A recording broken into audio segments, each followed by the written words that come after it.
1,000 stocks in my head. One goal in mind, to try to make you mad money. You can't afford to miss. You know I am no fan of the Federal Reserve these days. You know that I think the Fed has hurt this stock market and this U.S. economy. Frankly, I think the Federal Reserve has run amok. It's become totally unaccountable.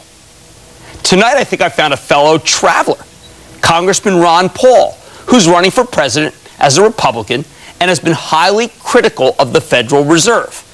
I'm inviting all the candidates to swing through Mad Money to talk about your money.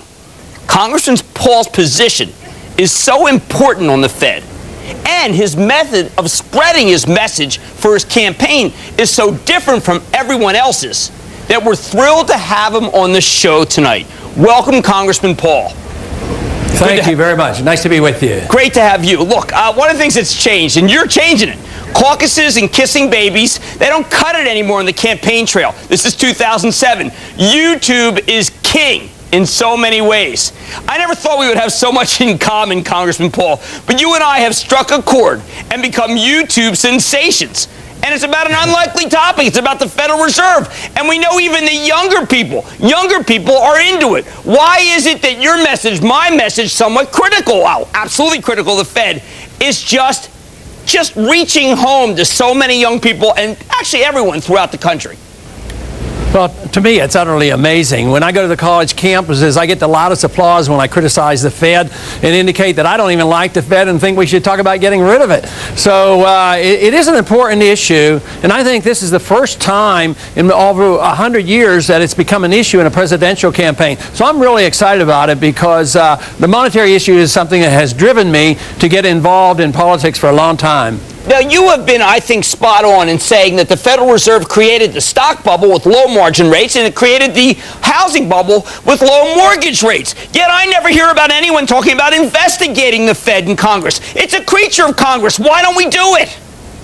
You're absolutely right. That's why I introduce a bill constantly to audit the Federal Reserve. We've created the Federal Reserve, and it has no oversight. We don't even know if they have the gold there anymore. And it's so important, yet there's no oversight. I think it's even more secret than the CIA. So to me, it ought to be open, and the American people ought to know. But unfortunately, the members of Congress don't have much interest or concern or understanding of how the Fed works, so they are totally neglectful. All right, when you screw up, you get voted out of office. When I screw up, they pull my show. When the Federal Reserve screws up, what happens? What they do is they just go back to doing the same thing again, and you never hear it. They hide from the public, and they talk about wonderful things, and they blame somebody else. I mean, even Greenspan now is taking very little responsibility for the contribution that he has made to these financial bubbles, and they're not held accountable. That's why I don't like this monetary system that we have. All right, the Federal Reserve's current chairman, Ben Bernanke, started his job in January of 2006. That's exactly when the worst mortgages began to be propagated. Why has our Federal Reserve chairman never addressed? Why did he not see this coming? Why didn't he help us as a country? Well, he didn't see it coming, and he didn't do anything about it. It was coming a long time before that. You know, we had interest rates down to 1%. The overnight rates were down to 1% early in this decade, and that started the ball rolling. That's when inflation really started. That was creating the bubble, and it just got worse, and it climaxed after 6 and 7, and then, of course, it ended during this year. The last year, there's been total chaos. Do you think they do enough homework? I'm sitting here watching a country where it's possible that 7 million people could lose their homes, and yet they seem to be consumed by tinkering with the LIBOR rate, with 3-month treasuries. Do they not see the bigger picture that you and I see?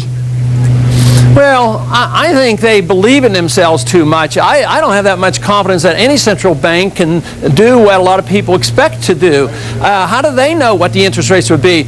The one thing I always hear about the people who critique the Fed is the Fed has too low interest rates or they're too high. But I think the market should be involved. If you believe in free enterprise and capitalism, you should have the market forces determining interest rates. It's the distortion of interest rates by manipulating the money supply that causes these bubbles to form. Why is it that the message that you just talked about, which frankly is a message that I try to get across, but I'm always afraid that no one will listen because, well, let's be honest, a lot of people think is boring. Why is it that people are turning on to YouTube to see you talk about something that everybody else thinks is too boring?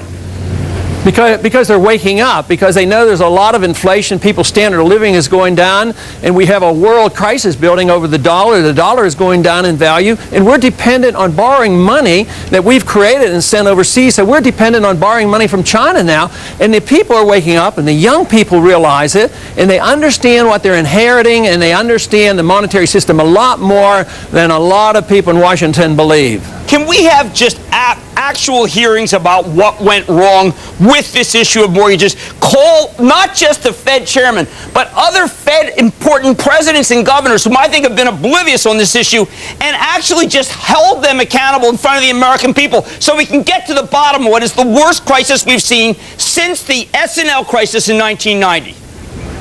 You know, I think we have a pretty good chance. I think Barney Frank, our chairman of the banking committee, he's very open to this. He has done more than any other previous chairman has in the last several decades. So I'm optimistic that he's willing to do this, and I've continued to work with him, and I think we can get more hearings, but you just can't accomplish it overnight.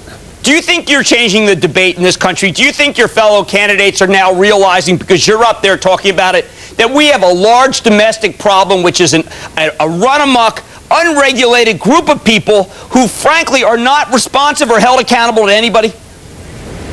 You know, I don't think they've quite heard the message. I think the people at the grassroots level hear it and understand it, but I don't think the other candidates quite get it. I don't think they have an understanding of monetary policy, and if they do, they like the status quo and they like the benefits that come from it. But the members of Congress and our candidates on the platform that I work with, I'm not so sure that they have an interest or an understanding of how the monetary system works. Well, sir, I think you are changing the debate. I think you are creating an atmosphere where we can finally begin to even talk. I'm always afraid, you know, I'm always, until you've given me cover, sir, I always feel like I'm out there by myself criticizing this institution that everybody thinks is like a holy temple, when the reality is these are just men and women like you and me, except for they're making policy with no checks and balances. I wish you the best of luck, sir, with your campaign. You are changing things with what you're saying. Thank you very much. I'm glad I was with you today. Absolutely. Congressman Ron Paul, good luck to you, sir. We are stuck, everyone. We are stuck in an era where only this man and a few of the rest of us are willing to tell the truth about an institution that is not doing its job, and a group of people who must be held accountable that are just able to do whatever the heck they want. The Federal Reserve. Mad Money will be right back. The countdown to the lightning round begins now. He's nuts! They're nuts! They know nothing! Nothing! Nothing! Thank you very much for all you do for all of us out here. It's very appreciated. I wanted to give you a big heartfelt thank you for getting us into and keeping us in the game. Dave Wright's Jim, I wanted to thank you for reminding the financial community that there are real people and real people's lives at stake here. Even in these troubled times, I want you to stick with Cramer.